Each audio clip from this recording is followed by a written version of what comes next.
दोस्तों, हमारी सीरीज चल रही है केनेथ एंडरसन की book the call of man eater.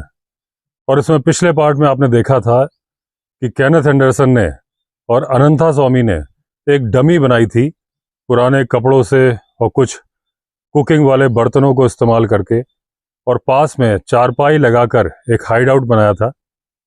Tiger आया था उस डमी पर, उसको लेके आया था एक जैकल, और उसके बाद जब इन्होंने टॉर्च की रोशनी मारी तो टाइगर उछलकर बाहर चला गया।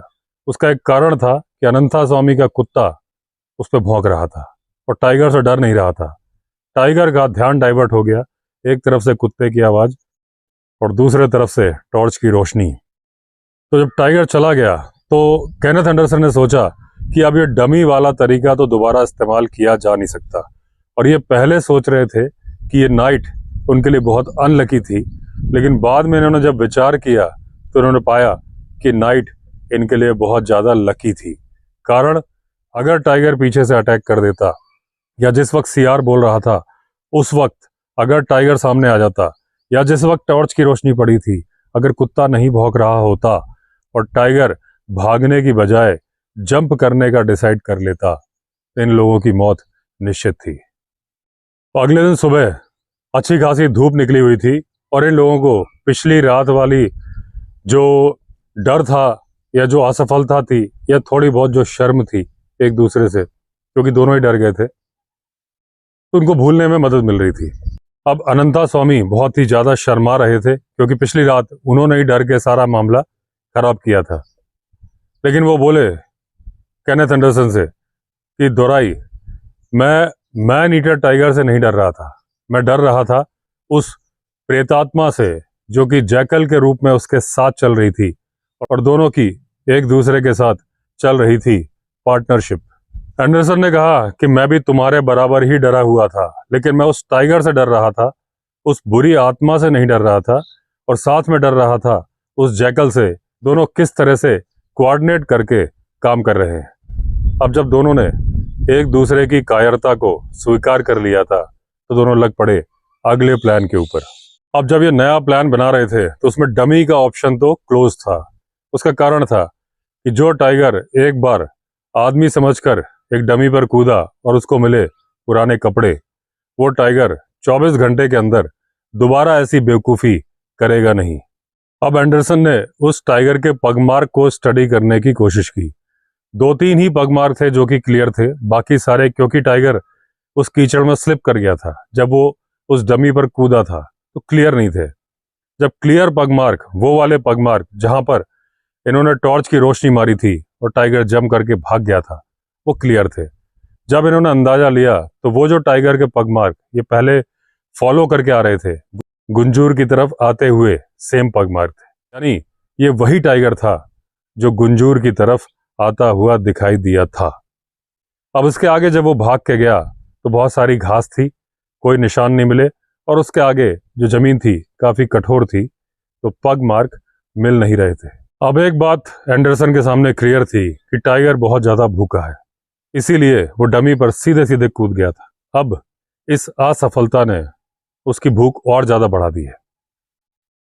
अब एक बात तो तय थी कि उस टाइगर ने किसी जंगली जानवर को मार दिया होगा रात में ही।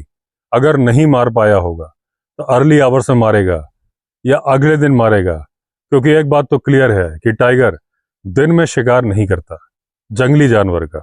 हाँ, पालतू जानवर का कर सकता है, लेकिन कोई पालतू जानवर गुंजूर में है नहीं।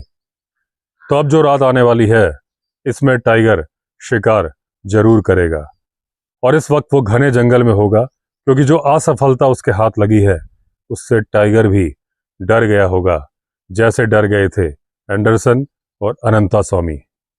अब अनंता स्वामी और एंडरसन जोलडाल की तरफ गए, लेकिन उनको टाइगर के पैरों के निशान नहीं मिले। फिर उसी रास्ते से वापस गुंजूर आए। अब इन्होंने एक पहाड़ी के ऊपर चढ़कर आकाश का जायजा लिया, क्योंकि अगर जंगल में कहीं पर भी टाइगर ने शिकार किया होता तो आसमान में गिद्ध होते, लेकिन कहीं पर भी गिद्ध थे नहीं। अब दोपहर तक इनको और ज्यादा असफल होने का एहसास हो रहा था, तो इन्होंने वो गलती की जो इनको नहीं करनी चाहिए थी। इन्होंने सेम जगह पर डमी दोबारा लगा दी और सेम हाइड आउट पर बैठ गए। अब टाइगर वो गलती दोबारा करने वाला था नहीं कि उसी डमी पर दोबारा उछलता, लेकिन जो सबसे बड़ी बेवकूफ़ी इन लोगों ने की वो ये थी कि उस जगह पर बैठ गए थे जो टाइगर को पहले से मालूम थी कि जहां पर इंसान छिपता है। अब रात के 8 बजे स्पॉटेड डियर की कॉल आई और जिस जंगल में दिन में घूम रहे थे वहां से बहुत सारी अलार्म कॉल्स आ रही थी, एक मेल स्टैग डियर की। अब इतना तो तय था कि ये जो डियर बोल रहा था इसने टाइगर को सूंघ लिया है, और इस बात से एंडरसन के अंदर खुशी की लहर दौड़ गई कि टाइगर उस इलाके में मौजूद है, उसने वो इलाका छोड़ा नहीं है। लेकिन इनको अभी तक टाइगर की कोई आवाज नहीं आई थी और ना ही उसके साथी जैकल की। अब रात के 10 बजे के आसपास पहले जानवर की आवाज आई, फिर दम घुटने की आवाज आई। इसका मतलब किसी हिरण पर टाइगर ने अपना शिकंजा कस दिया और उसे मार दिया। अब टाइगर भूखा नहीं रहने वाला था, उसे मिल चुका था शिकार। अब उसके बाद पूरी रात कुछ भी नहीं हुआ। 2 बजे के करीब अनंता स्वामी सो गए, लेकिन बड़ी मुश्किल से अपने आप को जागा हुआ रखा केनेथ एंडरसन ने, क्योंकि अगर दोनों सो जाते तो कोई भरोसा नहीं था, परमानेंटली ही सो जाते। अब जैसे ही हल्का सा उजाला हुआ दोनों चल पड़े उस दिशा की तरफ जहां से वो हिरण के मरने की आवाज आई थी। इनको उम्मीद थी कि अभी भी टाइगर वहीं पर होगा और ये टाइगर को रंगे हाथों पकड़ लेंगे या फिर रंगे मुंह। अब इस प्लान में एक ही प्रॉब्लम थी कि इनको ये पता नहीं था कि उसने डियर को मारा किस तरफ है, क्योंकि उन्होंने सिर्फ आवाज सुनी थी। सुबह के 9 बज गए, दिन में गर्मी आने लगी थी और इनको वो मारा हुआ शिकार मिला नहीं।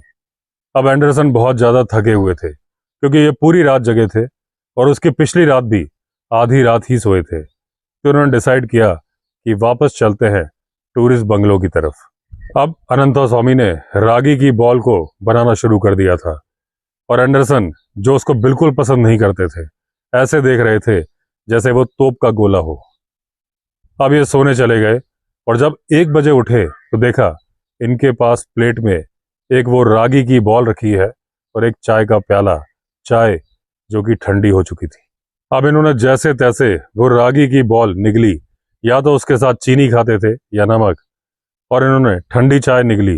ये बोले कम से कम उस चाय में कुछ स्वाद तो था। और अनंता स्वामी उसी कमरे के कोने में सो रहे थे।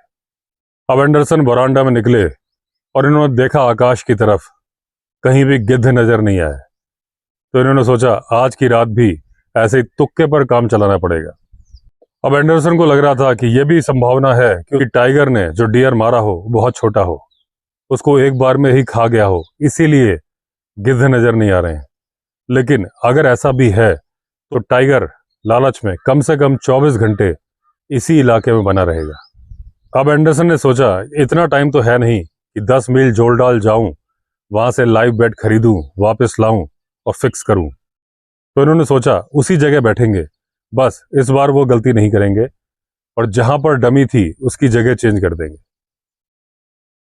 अभी दोपहर के 2 बजे थे और अनंता स्वामी अभी तक सो रहे थे। तो एंडरसन ने डिसाइड किया क्यों ना मैं जंगल में जाऊं और जो गेम पाथ हैं, जो पगडंडियां हैं, उस पर चलूं, क्या पता कुछ सुराग मिल जाए। एक बात तो 100% श्योर थी कि टाइगर ने किसी शिकार को मारा था, क्योंकि एंडरसन ने और अनंता स्वामी ने दोनों ने उस मरते हुए जानवर की आवाज सुनी थी।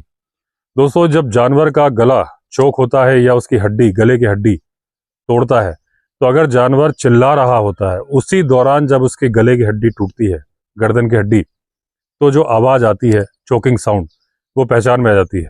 जहां पे मैं बैठा हूं, मेरे ठीक सामने लेफ्ट हैंड साइड पे 15 दिन पहले जब मैं यहाँ था अपने जंगली रिजॉर्ट पे, तो लेपर्ड ने पीकॉक को मारा था, यहीं पे मारा था, और उसकी भी चोकिंग साउंड थी।